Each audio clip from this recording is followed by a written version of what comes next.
It's October 19th, 2021, 6 p.m. I call to order this Oconee County Council meeting.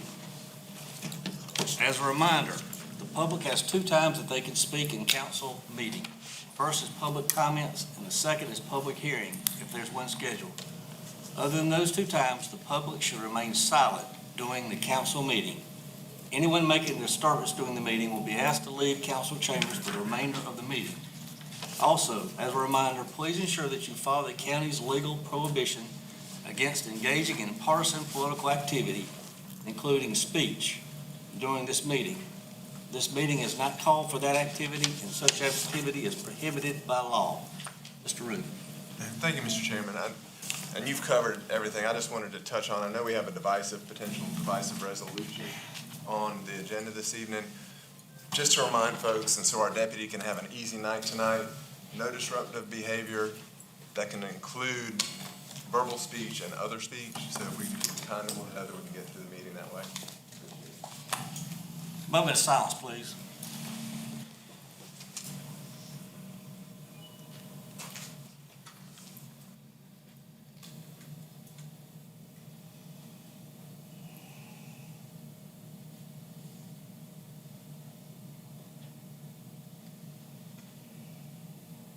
Mr. Root. Yes, sir. Thank you, Mr. Chairman. Pray with me if you'd like to. Well, Father, let's start by asking you to remind us to pray, not just now and not just when we need things, but continually, and with an ear to listen, that we'd have guidance. It is hard to listen when we're speaking, so would that be the same when we're talking to you? Let us listen. We'd have your guidance, and we would abide in you. Remind us to abide in you, that we might bear fruits consistent with your spirit, love and joy and peace, self-control, goodness and kindness. Let that be the order of this meeting, and that this meeting would indeed be your meeting. In your name I pray. Amen. Amen. Mr. Durham, will you lead us in the pledge of allegiance, please? I pledge allegiance to the flag of the United States of America and to the republic for which it stands, one nation, under God, indivisible, with liberty and justice for all.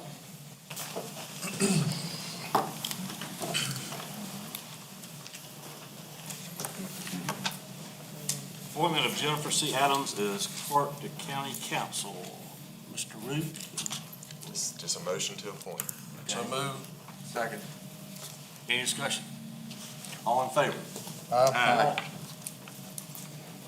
Is there a motion to approve the October 5th, 2021 regular minutes? Moved. Second. Any corrections? All in favor? Aye. Mr. Root. I have none, sir. Thank you. Ms. Brock. Yes, sir, Mr. Chairman, members of council, and the public, thank you all for being here. We don't often get a full house. It's nice to see so many faces. One is just a clerical error on the agenda. It's not on the proclamation itself. After we printed the agenda, we realized that I had made a typo. The proclamation declaring October 21st on the agenda should read October 20th for support your local Chamber of Commerce. The proclamation itself is correct. It's just a clerical typo on the agenda itself. And second, I would like to thank several departments and our Oconee County staff members who worked diligently over the weekend and yesterday for the completion of the annual delinquent tax sale. It was a flawless event, and our staff worked very, very hard for an off-site event, which was difficult for us last year. And as we move into the future, we may look at that being a permanent location. Let's see, the registration and elections board member, Ms. Janice Matheson Holbrooks, would you come up?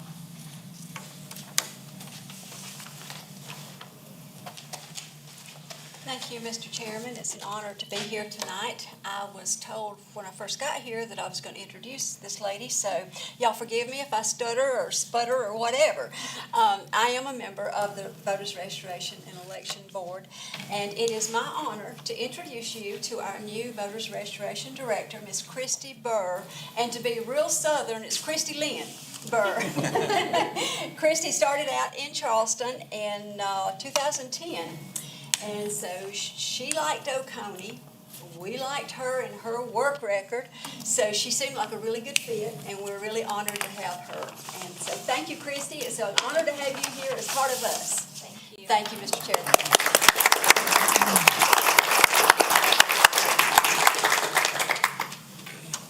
Proclamation 2021-15.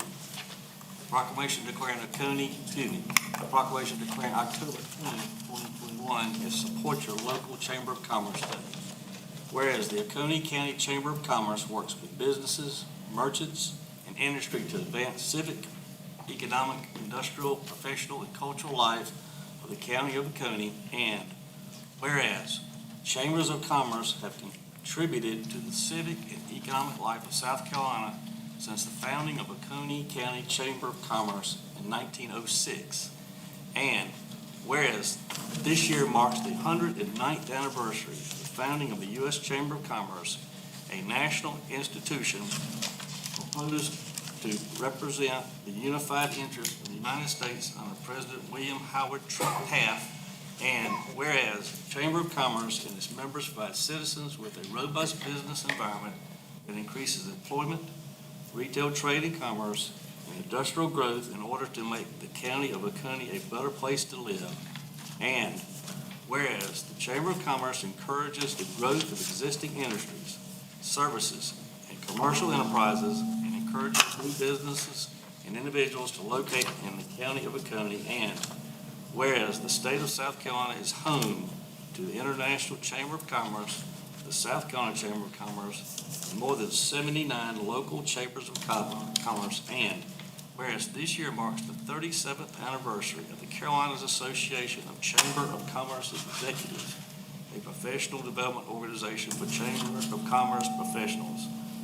Now, therefore, we, the Oconee County Council, do hereby proclaim October 20th, 2021 is Support Your Local Chamber of Commerce Day in Oconee County and declare its significance to the citizens of the county. Is there a motion to approve? So moved. Second. All in favor? Aye. Will Miss Crystal Roden come up and accept the proclamation?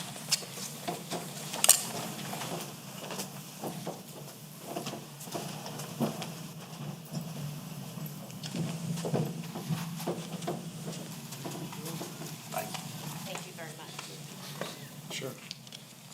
Thank you. Good to see you. Thank you very much.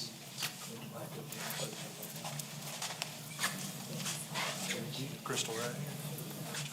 Come join us for a picture. Right there in the section.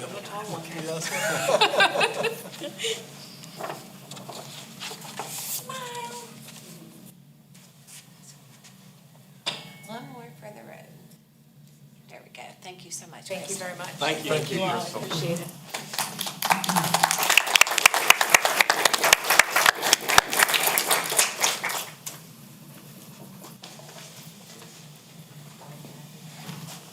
Is that an AL? Yeah, it is her microphone.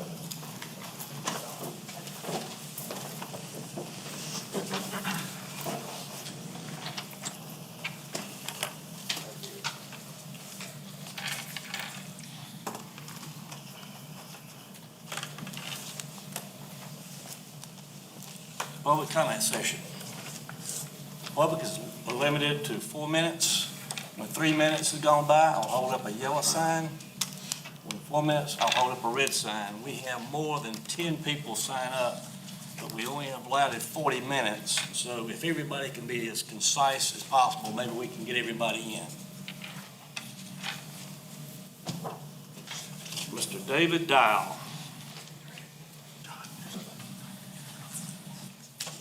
Again, good afternoon, folks. My name is David Dial. My wife and I live in the Richland community, which is District 4. So again, as always, thank you for this opportunity.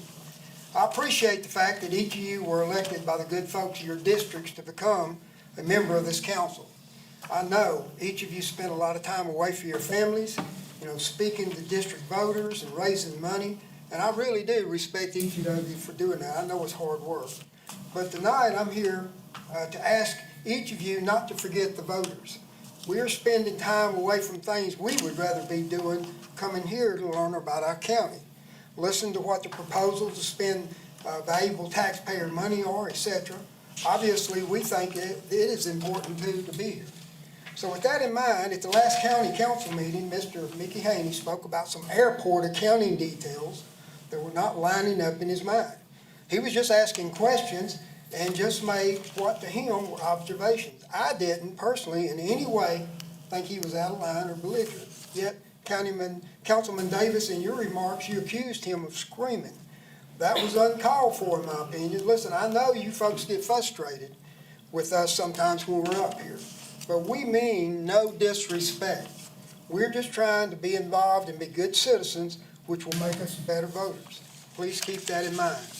Frankly, I know you got frustrated, Councilman Davis, I do. Not sure why. It was just a question and observation. And I just want you to consider that moving forward when we're up here speaking. We're just trying to be good county citizens ourselves. Thank you.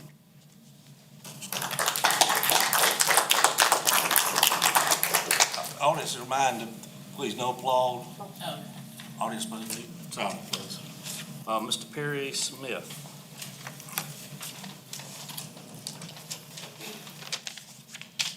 Hello, everybody. I'm Perry Smith. First, I'd like to thank the council for bringing back the Right to Life resolution to the table. I would also like to thank the conservative citizens of Oconee County for letting the members who originally voted no on this resolution that they expect their elected leaders to protect life. We have a responsibility to stand for those who have no voice, and the life of unborn children should always take precedence over any monetary concerns. In a moral society, and I'm going to repeat, moral society, the threat of loss of revenue or lawsuits should never come before the life of an innocent child. Thank you, Mr. Hart, Mr. Durham, for standing for those who have no voice. I would also like to thank Terry Myring for bringing this back to the council for reconsideration. Terry worked hard getting all of the petitions signed for this and rallying the team of District 4 and the county together. Mr. Haney, he's going to speak here in a little bit so you guys will get to see him. I would like to say that we really appreciate the hard work you have done to ensure transparency in our local government. It's sad how you were attacked during the last council meeting. You have put in a lot of work, and the citizens of Oconee County thank you, even though it's not appreciated by some of the council. We, the citizens, appreciate all you've done, Mickey. And Mr. Durham, you represent Walhalla, correct? So I'd just like to say this, hashtag Walhalla, hold that line. And don't let any paper and their puppets control your town. Thank you. Mr. Mickey Haney.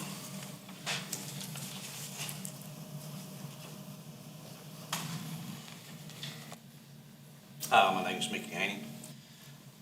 First off, I'd like to thank Mr. Durham for getting the ball rolling back earlier this year with the resolution for the protecting the right for life of the unborn.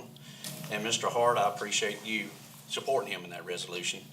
Unfortunately, there were 3 other council members for various reasons that had voted against that. That's when the fight really started.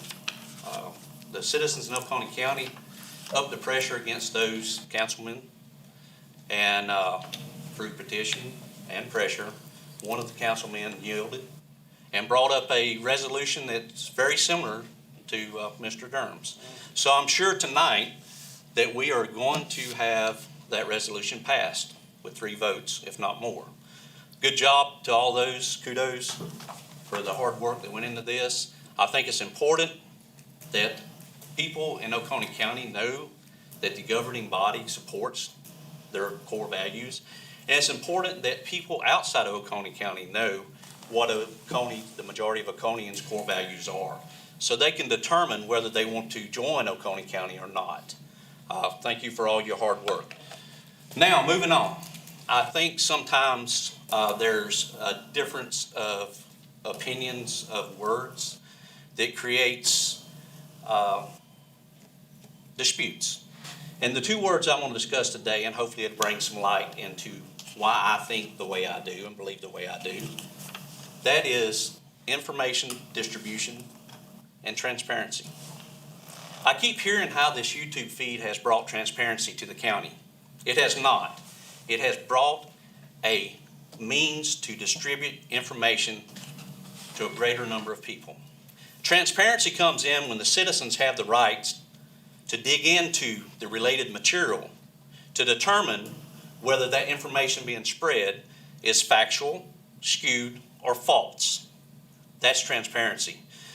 This YouTube feed is no different than the 6 o'clock news. Depending on which channel you turn to would determine which narrative is being spread. It's not until the citizens have the right to keep in check the governing body by going through the documentation to the information that's being spread is transparency there. Moving forward, I hope we can open up the budget to where it will give more transparency to the citizens as similar to and build upon the 2003 through 2004 budget. It broke out salaries. One thing come up about the $12.50 an hour workers, that's what they was getting paid. We would have been able to see that and see if it was factual or false. The airport was broken out. There's a lot of things that are broken out. The geocode registry, actually I got informed that there is a master list, but it would be easier to cross-reference. And this is a learning experience for me too.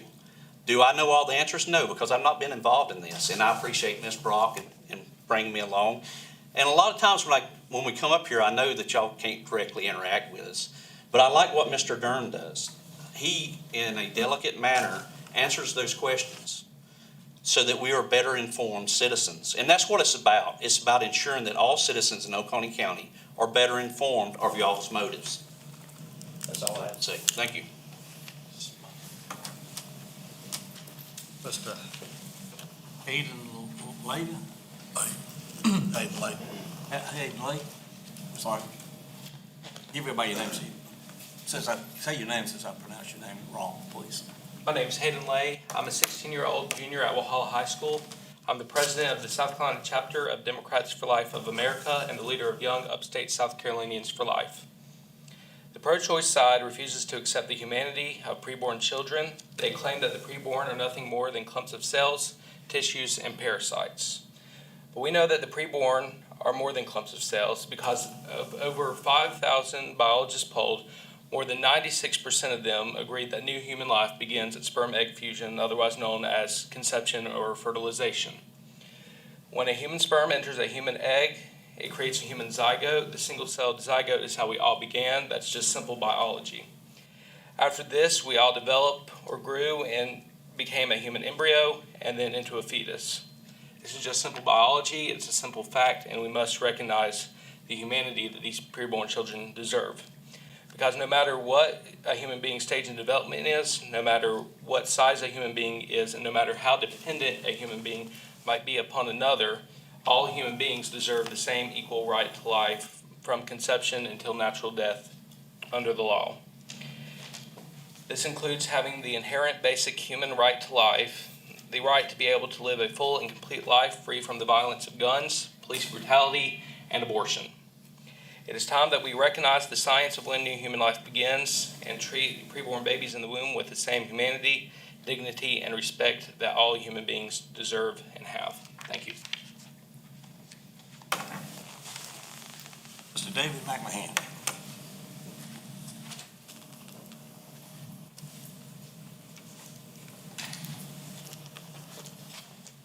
My name's David McMahon. I appreciate this council allowing me to speak tonight. I'm also representing the Oconee County Republican Party. I would like to first thank Mr. Durham and Mr. Hart and Mr. Durham for getting the ball rolling on the right to life. I appreciate y'all. I'd also like to thank Ms. Terry Myring She's in the audience. She was the one who really worked hard on petitions to get pressure back, to get this back to us that we are tonight about recognizing the right to life, recognizing it's a fundamental right that we have as Americans in this country. A lot of countries that we don't have the privileges that we do, and this is one of the things that I'm feel blessed to live in this country and have people that respect life. And just want to bring that out. I also I've been thinking about this a lot, and I've known Mr. Kane for quite a while, and I believe in his heart that he'll make the right decision tonight. We vote on this. I've known Mr. Kane to make some good decisions in the past, and I believe that he will reach in his heart and find out the right way to vote tonight on this. It's not about money, it's about human life. It's not about tourism dollars. I also would like to read something to all 5 council members, and this says that we believe that the right to life is the first inalienable right, without which there can be no other rights. We believe that all human life has intrinsic worth, and therefore support vigorous legal protection at all stages of life, from the unborn child to the elderly, to the infirm, and to the disabled. And this is since every member of this council is running on the Republican ticket. This comes straight out of the Republican platform. So it's something that I'm sure that we all should agree and abide by. Thank y'all.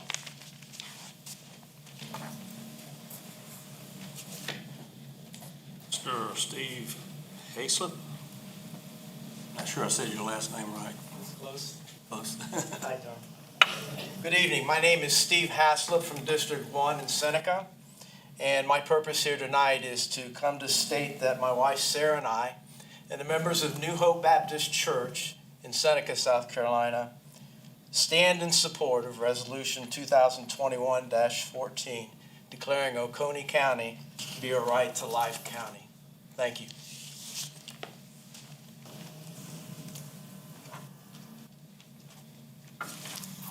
Ms. Liz Kimmer, Kimmer, thank like you. a light dimmer. Thank you. Kimmer. Kimmer. Say that quite a bit. Say that a lot. Good evening, council and citizens of Oconee County. My name is Liz Kimmer, and I'm a citizen of Oconee County. I'm here to say that I really like the wording of Resolution 2021-14 until the last 6 words, from pre-birth to natural death. So much is implied and cloaked in these words. Pre-birth comes under anti-abortion, and natural death says that someone who dies of unnatural causes doesn't deserve dignity. What's unnatural? So much to question in this resolution. For everyone who doesn't understand, we are all pro-life. We are all pro-life. This religious political party ploy to be divisive is old and outdated. Stop demonizing women. I'm a woman and I support body sovereignty. Not one of you, not any of you, has any right, design, power, or consent over my body, or anyone's body except your own. I find it astoundingly arrogant that some of you even think you do. Being worried about trying to justify a living being inside a woman's body is no one's prerogative but that woman. This is where your personal relationship with your God is tested. It's not your decision. Women don't get up in the morning and put on their list of things to do. Number 1, grocery shop. Number 2, CVS. Number 3, get an abortion. Number 4, repeat tomorrow. Respecting women is the only factor in this decision.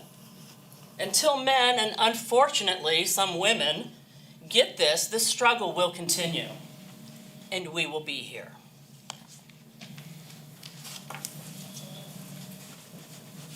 Janie Shipley.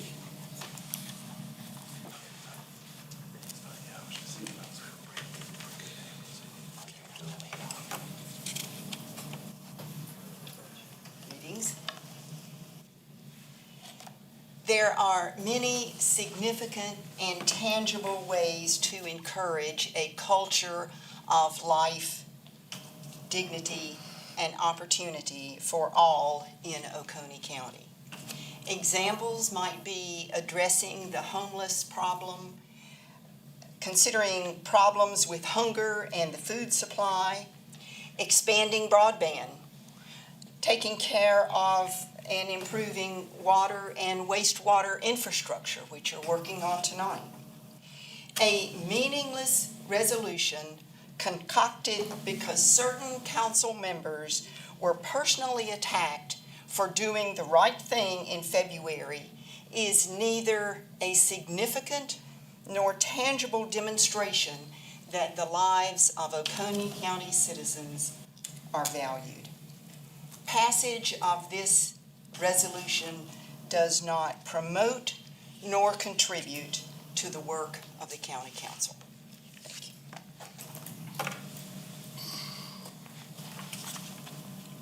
you. Teresa Mayring. Byring.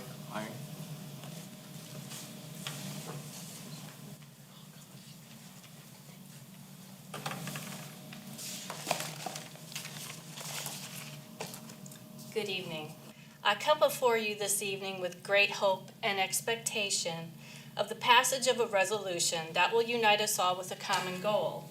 That goal is to promote a culture of life. I watched the video of the meeting when this resolution came up the last time.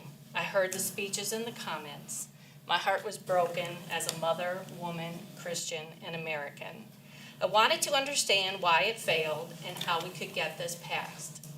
At a meeting, I volunteered to gather signatures on petitions supporting this resolution. Graciously, Julian Davis met with me, and this subject came up. I was able to understand his position, and we were able to work on changes that would make this resolution more agreeable. I encourage my fellow citizens to approach their councilmen outside of these public meetings where time is limited and the opportunity to ask questions and have meaningful dialogue is not afforded.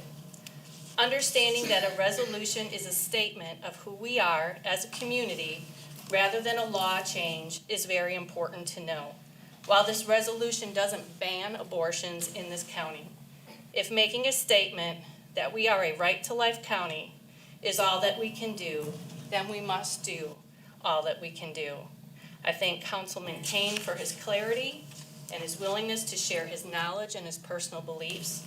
I would also like to thank Councilman Elliott for his consideration in this matter, and of course to Mr. Hart and Mr. Durham for your continued support. We have become a cold people. A comment was made that abortions lower crime. According to the World Health Organization, 40 to 50 million abortions are performed a year worldwide. That's 125,000 a day. In the USA, we brutally end the life of an unborn child over 3,000 times a day. Is this country safer or kinder? When we allow the chemical destruction, dismemberment, or injection of scissors into the neck of a preborn child to end its life, it's no wonder that we do not think twice about canceling another human being. Abortion has become a very profitable business. There are actual menus available with the prices of various body parts and organs listed with their price, and often a slogan attached of fresh, never frozen.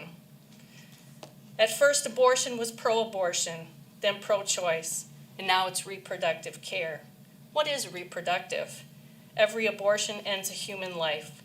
We give infanticide a palatable title to avoid the truth of what it really is. We even go so far as to try to justify ending a preborn's life because of possible defects and our assumption that he or she will not have a quality of life or be a burden to society. I have an article from the Epoch Times about a girl who was diagnosed with Down syndrome, autism, and cerebral palsy. Doctors said she would never walk, talk, read, or write, but this girl went on to complete college and is an inspiration to others with disabilities. How many people would have discarded her? Our world would have been denied the gift that is Jessica Faith Lonergan.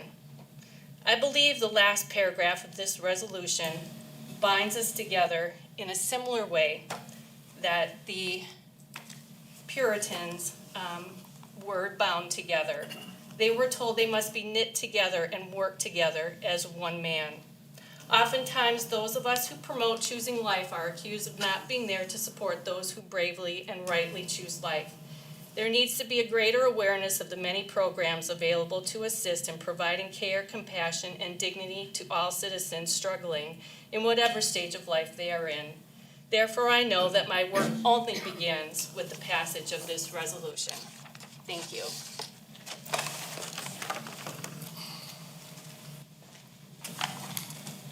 Tracy Bushel.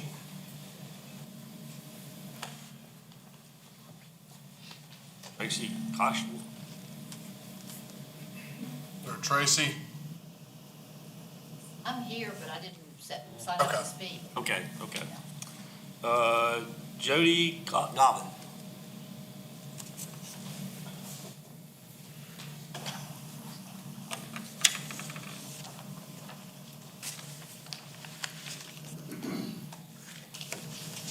Thank you for this opportunity to speak. Thank everybody and all the opinions and heartfelt convictions that are represented in this room. You know, you can run for office and you can, on theater, on drama, just like some people's families are all drama, dysfunction. It can be addictive.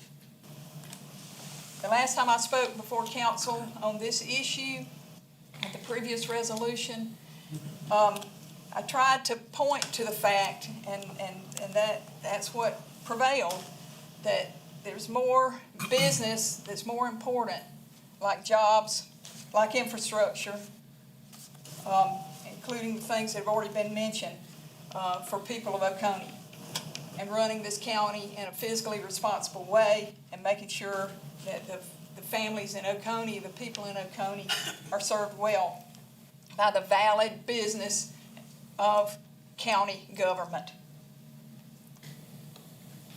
I'll be the first to say that abortion is a religious issue. And we live in a country where there's freedom of religion. Some religions, some people's heartfelt religious conviction is that life begins at conception, at that two-cell zygote. Some people who believe that birth control pills and other forms of contraception are just an abortifacient. So that's why you hear some people talk about reproductive rights, because I don't know about y'all, but we don't have too many 7 and 9 and 12 person families anymore because of birth control and advancement that enabled women like me to have 2 children and be able to work at a responsible management position. Some people's deeply held religious beliefs believe that life begins at quickening, and this was the predominant belief until the mid-18th century. And some major religions right now in the world still believe that. Quickening is when the woman can feel the baby move in her womb. Some people believe that life begins at viability. When can that fetus live outside the womb? When does it become a life that has a potential to live outside the womb? And that's apparently what the Supreme Court believed. Viability also comes in with pregnancies where heartbroken families have to make a decision because the baby cannot live outside the womb. A year or so back, the Seneca Journal had a front page article on a family that had just adopted a child. And if you read the whole article, and it went on to 2 pages, very compelling story. The woman had been pregnant. She found out from her physician that the baby had gross abnormalities that were not compatible with life, and the doctor recommended that she terminate the pregnancy. That's an abortion. She did it. This was a great, wonderful Christian woman. I did not see a single letter to the editor that said, that's an abortion. That woman was wrong. She's evil. She did that. She was not able to have any more children, and she adopted. Wonderful, beautiful family story. So when you hear somebody say they recommended that they terminated the pregnancy, that's what they're talking about. And that's what pro-choice means. It means that I'm not going to put my religious beliefs on you, and you're not going to put yours on me. Thank you. Okay, council member comments. Mr. Chairman. So normally I like to mention each comment, but we had several comments, so they all kind of go around similar topics. The pro-life resolution and transparency and citizen involvement. I just want to say it's great for so many people to come out and voice your opinion no matter which side that you're on. And I also just want to take a minute to recognize someone. Today, so many people feel, a loss of hope for the future, right? There's a young man here, Mr. Hayden Lay, who gives us all hope for the future because he stands up and speaks his conviction, no matter how unpopular it may be. He stands on what he believes in. I tell you, I appreciate it greatly, Hayden. Thank you. Mr. Chairman. Yes, sir. Mr. Dial, I know what you were feeling before because I seen it on the internet. Mr. Smith, all I can say to you is total surrender. That's what you got. And to the lady back there that got those petitions. Mr. Haney, in your case, you were absolutely right. If we had had you in here in 2018, the taxpayers of Oconee County wouldn't pay you out $109,000 for 5 unbudgeted contracts that were taken for different departments and money shuffled around. If we had had that, we would have seen it, and we wouldn't have had Ms. Brock bringing it in from home where it was hidden. Mr. Lay, I want you to move down to District 5 because I want you to replace me. Mr. McNahan, I want to commend you on the leadership of Oconee County Republican Party. It's refreshing to see a true conservative Republican heading up the local Republican Party.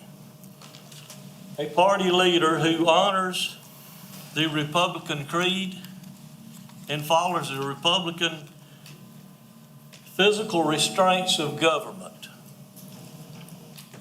We have people who pretend to be Republicans at election time only to abandon the creed and the platform when they get elected.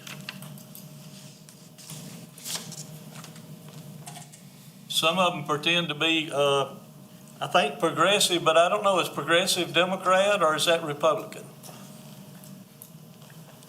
I want to thank you and Mr. Durham for starting a red wave in South Carolina that's reaching from our mountains down to the ocean. As it goes, it's picking up other counties as they see the leadership that we have in this county. And thank you very much. Any other comments? If not, first and final reading of the following resolution. Resolution 2021-10. A resolution authorizing, under certain conditions, the execution and delivery by Coney County, South Carolina, of a fee in lieu of tax agreement with Project Ruby Slipper with respect to an industrial project in the county whereby the project would be subject to payment of certain fees in lieu of taxes, and whereby Project Ruby Slipper will be provided certain credits against fee payments and reimbursement of investment in related qualified infrastructure and providing for related matters. Is there a motion to approve? Moved. Second. Any discussion? All in favor? Aye. Resolution 2021-14, a resolution declaring Oconee County, South Carolina, to be a right-to-life County, encouraging a culture of life, dignity, and opportunity for all, and urging the citizens of Oconee County to promote the inalienable right to life and the inherent dignity of all human beings through all stages of life, from pre-birth to natural death. Is there a motion to approve? Motion. Second. Any discussion? Yes, sir. I want to welcome y'all aboard, which one of y'all decide to come aboard. But I have several questions. Where were you 8 months ago when the unborn needed you? How many aborted lives have been in the last 8 months because of your leadership and your guidance? Any others? Oh, go ahead. Has there been a revelation, or is it because campaign season is getting here? I noticed that the governor is petitioning for funds for his reelection, and that's the reason I wonder if this thing has come about at this time.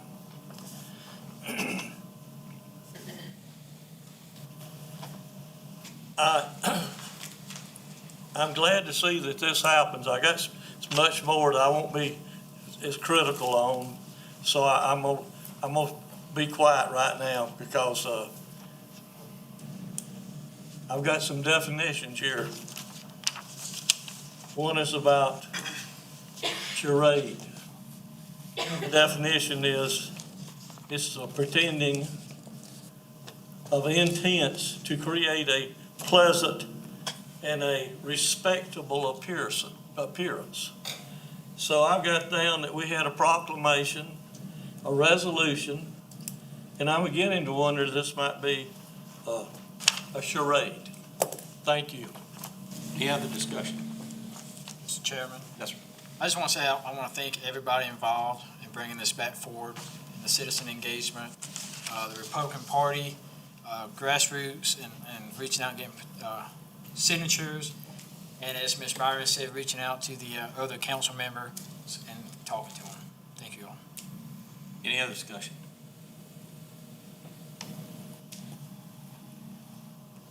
All in favor? Aye. Opposed?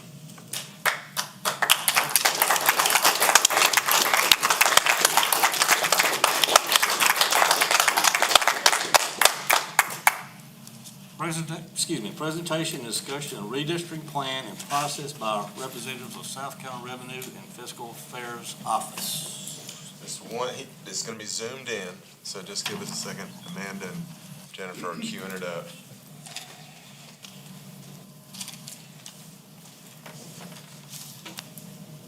Mr. Elliott, Yes, you want to move forward while she's zooming in? What do we have? Public hearing.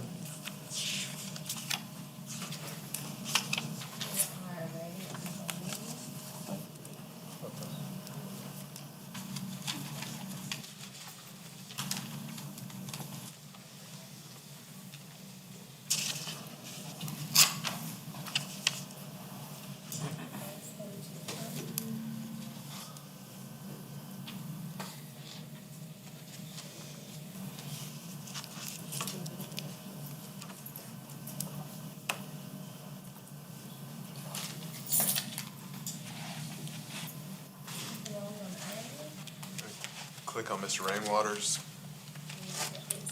Yes, we're here. There we go.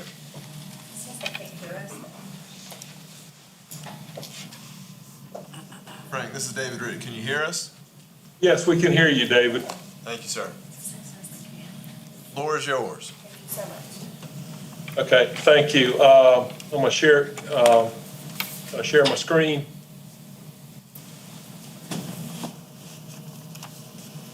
If not, okay, I'll go ahead. Mr. Chairman, members of council, it's a pleasure to be here and talk to you this evening about redistricting. Again, my name is Frank Rainwater. I am the executive director here. I have in the room with us Victor Frontroff and Sandra Kelly. They have been very instrumental in getting these reports to you. and we're happy to share some information. We've been very blessed to work with David and others on your staff as we're getting through this process. You are one of about 50 counties and cities that we're providing some form of assistance. You will be happy to know that your redistricting will probably be one of the easiest in the states to do. And I'm going to highlight that. But that being said, I'll use the analogy, it's much like you have a veteran football team on the 1 yard line with first and goal. It's not going to take much effort to get you across the finish line of redistricting, but yet you still have to execute. You have to make a decision and move some things. It shouldn't be that heavy of a lift. We have other counties that have significant changes in population, but yours is much more basic. In the report that you have, and I'm happy to know that you've already shared this with your public, because it's very important for the public to understand what's going on, and we're trying to put information out there, not just for your benefit, for the public's benefit, to understand what redistricting is really all about and some of the concepts. I'm just going to highlight for you on page 2 of that report what redistricting is all about. Is making sure that governments maintain that one person, one vote rule. That's why we have to wait on the census, and you try to equalize the population among your council districts. So everybody has about the same number of people. You get that way you get about the same number of votes or participants, and that's where what one person, one vote's about. It's also important to respect the Voting Rights Act. Your population is a little bit different, and it doesn't come into play that much, but we don't want to ignore it either. We have to look at the statistics to make sure that the Voting Rights Act is adhered to. And then there are other things that you have to decide, or we have to make sure when you're doing a redistricting plan that all your parts of your district are contiguous. We're going to try to minimize the splitting of voting precincts. Sometimes that's necessary to get to that one person, one vote threshold. But we like to avoid splitting precincts because that's important for ease of voting and make sure your constituents have an easy time at the polls. The biggest area that you have to share input with us, while we're very knowledgeable about statistics and the laws, and we can run the statistics, redistricting is all about local input as well. And it is very important that you share with us what are your communities of interest? What are the core parts of your district? I'm going to talk about the numbers here on the second page very quickly, or very shortly.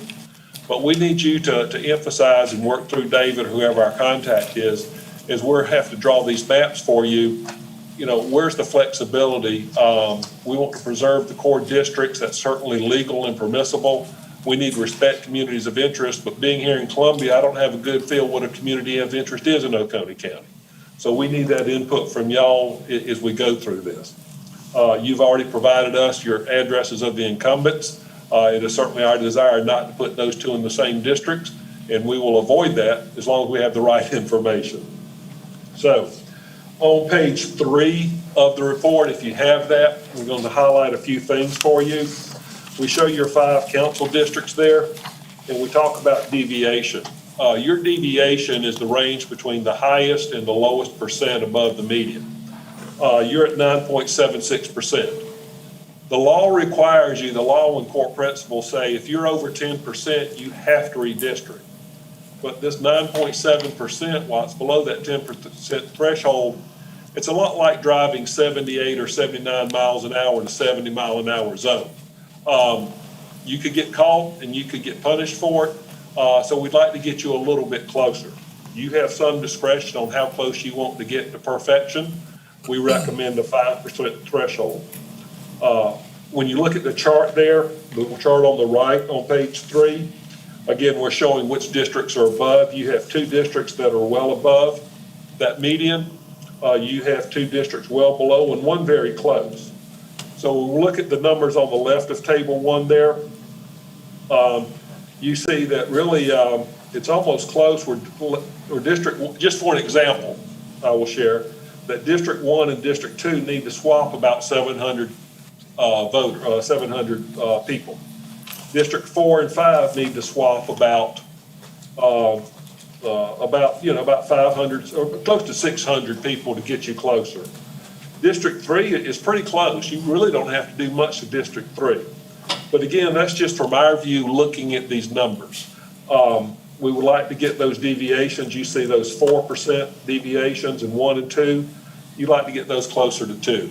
The 3 and 4 and the deviations of 3.6 and 4% in District 7, 4 and 5, you'd like to get those down to 2. But our job is just to point out the information, to point out the risk. All of redistricting comes down to balancing these principles. You have to balance how closely you want to get to one person, one vote. You have to look at the Voting Rights Act. You have to look at communities of interest. So there's a lot of decision and input that we need from you to help you draw this map. And just to highlight for anybody who's watching here, on page 5, we break down the racial characteristics. Your total minority population in your county is only 7.66%. There is not enough here to draw a majority-minority district. You have one district that has 21% of minority in that district, but we don't see a conflict here with Section 2 of the Voting Rights Act and being able to do anything. So I think your council's in good shape. You've had a lot of population growth in certain areas, and redistricting is just realigning that to make sure everybody's vote counts is equally weighted.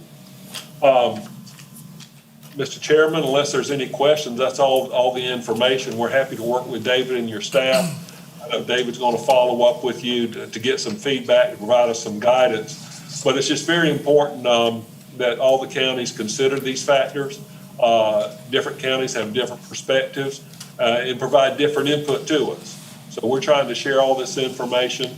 Unlike the past years, one thing that's made one big difference we have this year is you do not have to go to the Department of Justice for pre-clearance.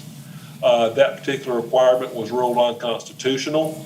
That's why there's a new shift from Section 5 in the pre-clearance section of the Voting Rights Act to Section 2. But when you had to go to pre-clearance, that gave you a little protection. If the Department of Justice signed off on your plan, then that was a nice buffer there. If anybody wanted to challenge you, you could always say the Department of Justice approved it. You do not have to have their approval. You don't have to come to Columbia. No one else has to approve your plan but you. But given that you're the sole decision maker in that puts all the burden on you to make sure it's done right, that you carefully consider these decisions, you weigh the risk as you think it's appropriate for your county. And with that, Mr. Chairman, that's all we have to offer unless there are any questions. Any questions? I do just want to make sure the public knows all this is in the backup material, the redistricting, and the pages that he's speaking of in there, if you go back and watch and go through the backup material on there, so that we know where that's at, what it's talking about, so.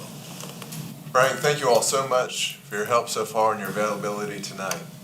Very much appreciate it. Glad to help. We're looking forward to working with you and hearing from you. Good deal. Thank you. Thank you. Thank you. Thank you. As Mr. Davis noted, that the report that Frank was talking about, is the benchmark report. It's really just statistics on how the county lays out within each district. It's in the backup material, but if you can't print it or access it, just contact me after the meeting and I'll get you a copy of it.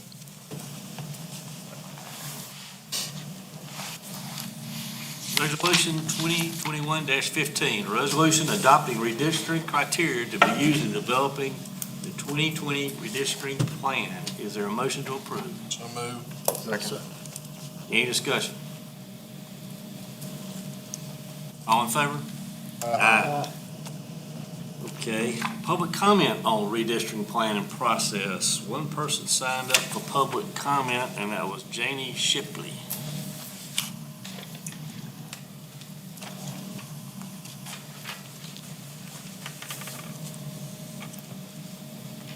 Thank you again for the opportunity to speak. I would note, did you catch one of the discrepancies in Mr. Rainwater's comments? I don't know, I thought I did. He said that our total minority population in the county was 7.66%. And the total non-Hispanic white population is 82%. So wouldn't the rest of that be a minority population?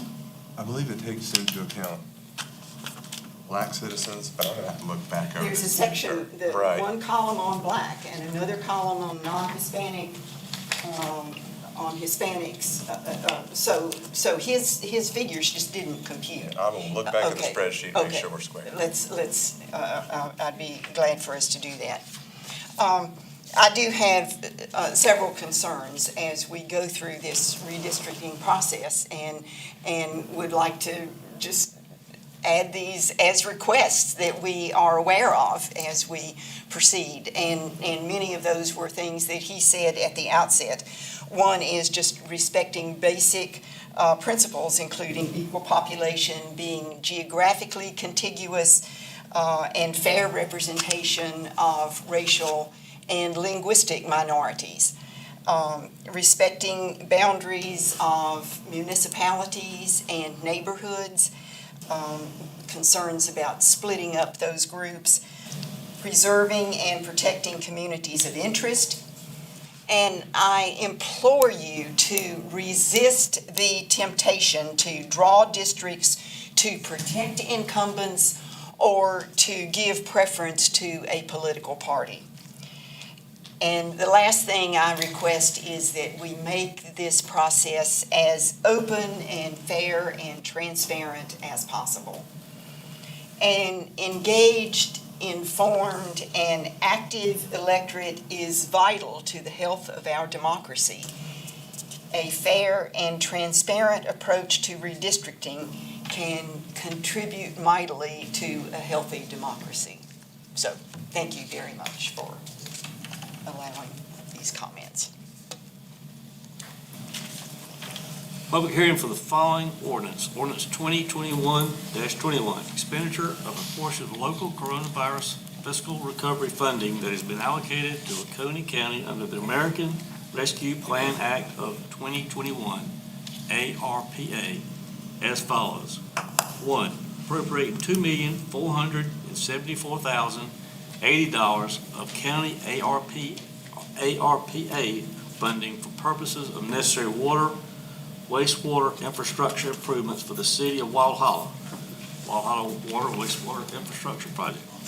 2, authorizing the expenditure subject to certain terms and conditions of up to $2,474,080 of such appropriated funds for Walhalla Water Wastewater Infrastructure Project. And 3, other matters directly related thereto.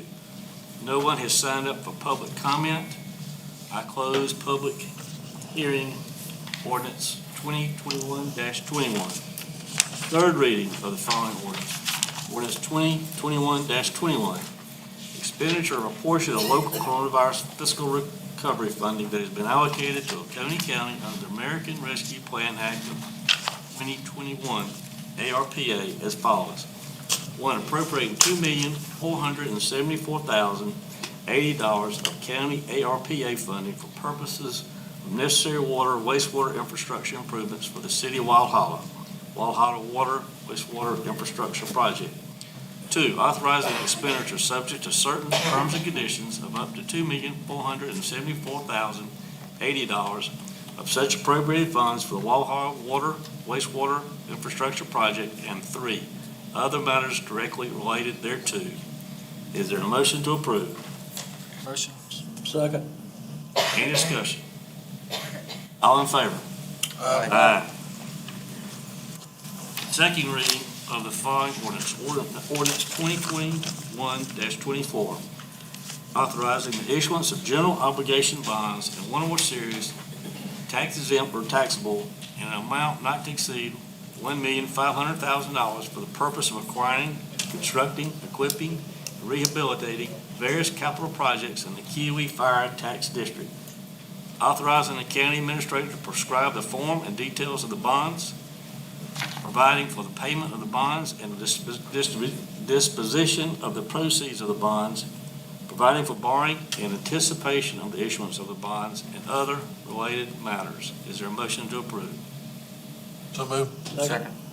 Any discussion? All in favor? Aye.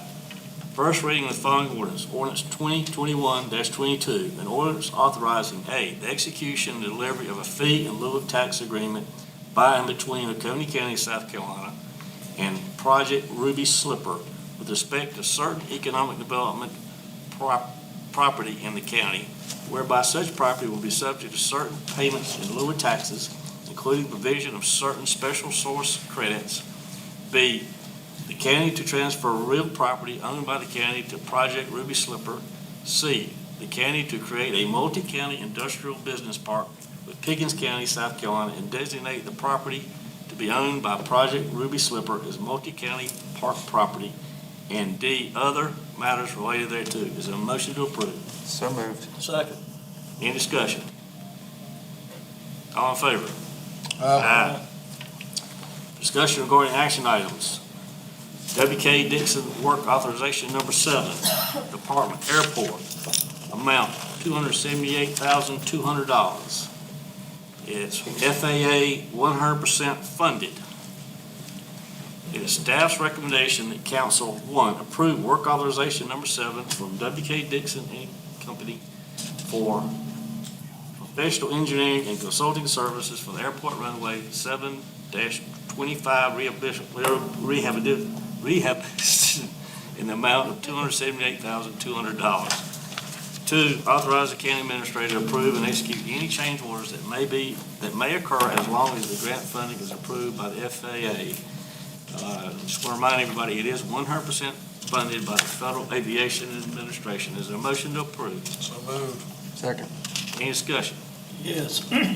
Is this the same one that we passed back 4 months ago, where they was talking about being affected by the tornado that never happened down there, and whether they had weather, that I think we've all had weather all our lives, for their excuses?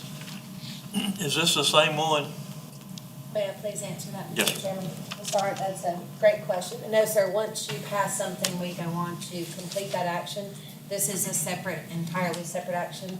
This is a runway rehabilitation, which is a paving project to restore and rehabilitate the KCEU runway. Thank you. Yes, sir? Any other discussion? All in favor? Aye. All opposed? Discussion regarding county budgeting and accounting detail. Ms. Brock.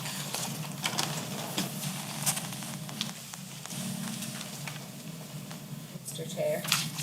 Discussion regarding county budgeting and accounting detail. Yes, sir. This was requested to be placed on the agenda by council. I'm sorry, I did not realize that I would be the one initiating this. I would like to say that we work diligently and as tirelessly as we can to provide transparency. As Nikki Haney, I appreciate your questioning. I think Mr. Haney and I, just before the meeting tonight, were going through some old budgets. The old budgets were done in an old government financing form. The newer budgets, of course, as times change, software changes.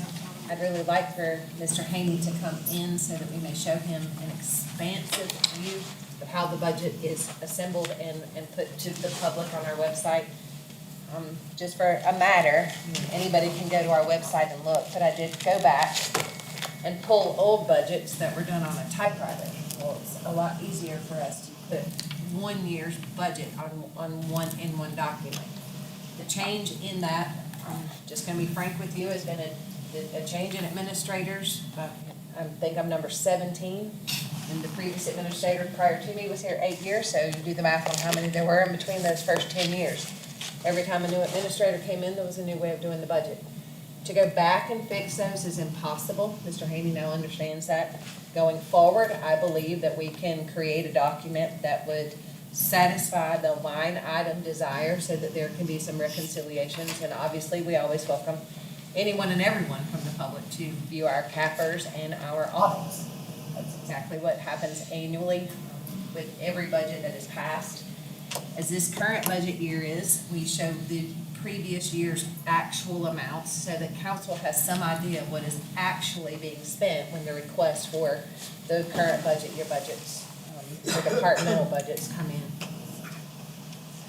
there's council discussion, I'd be happy to entertain questions, but provide Any questions from information as council? requested.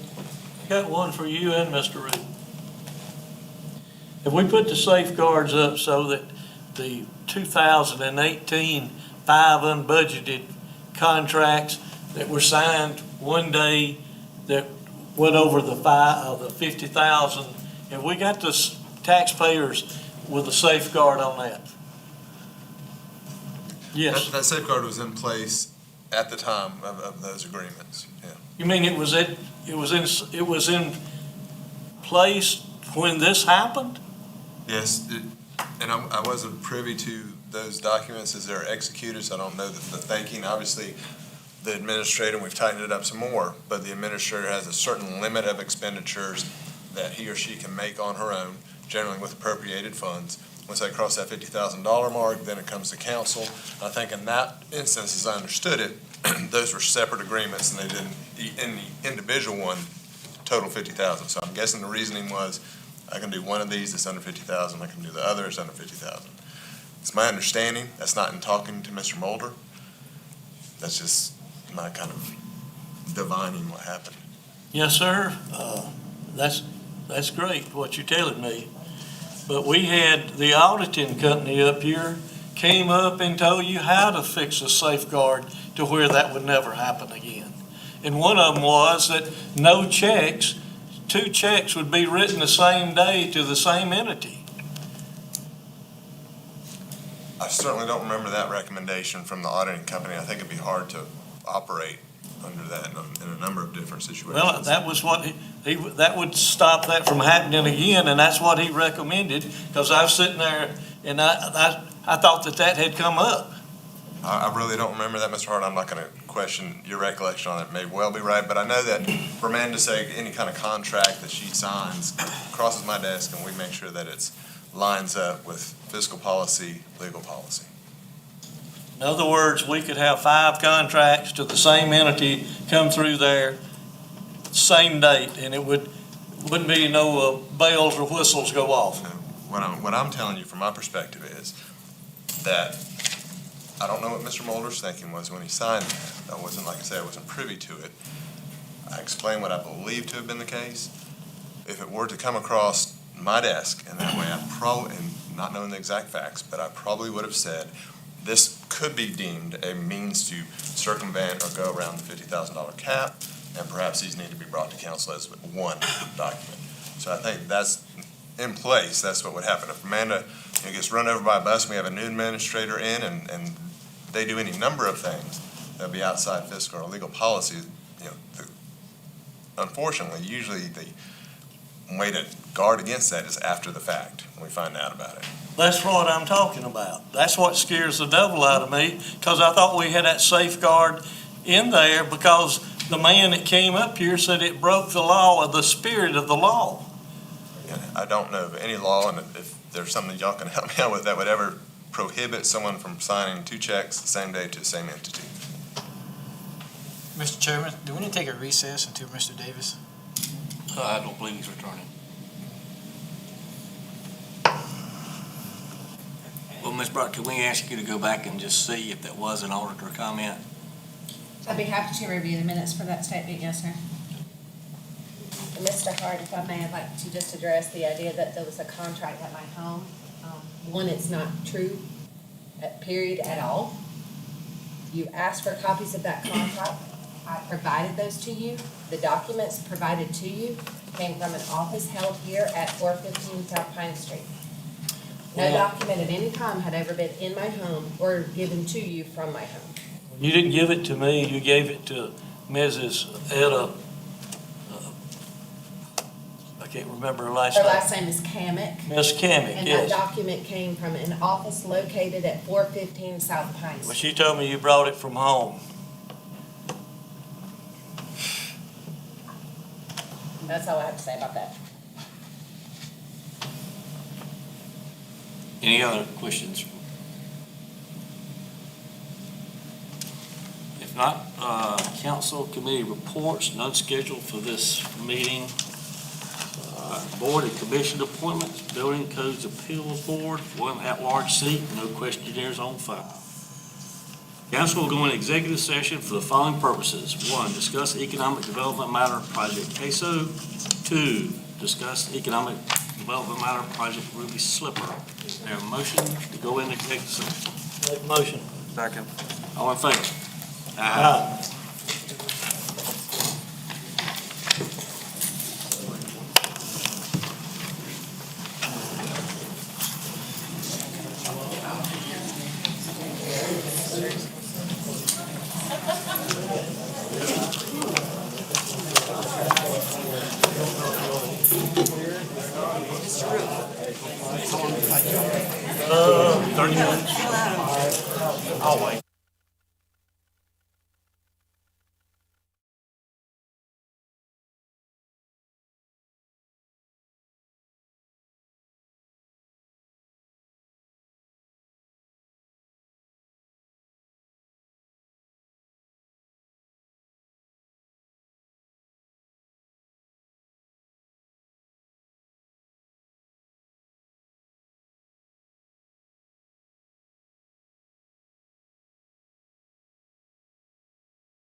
Is there a motion to go out of executive session?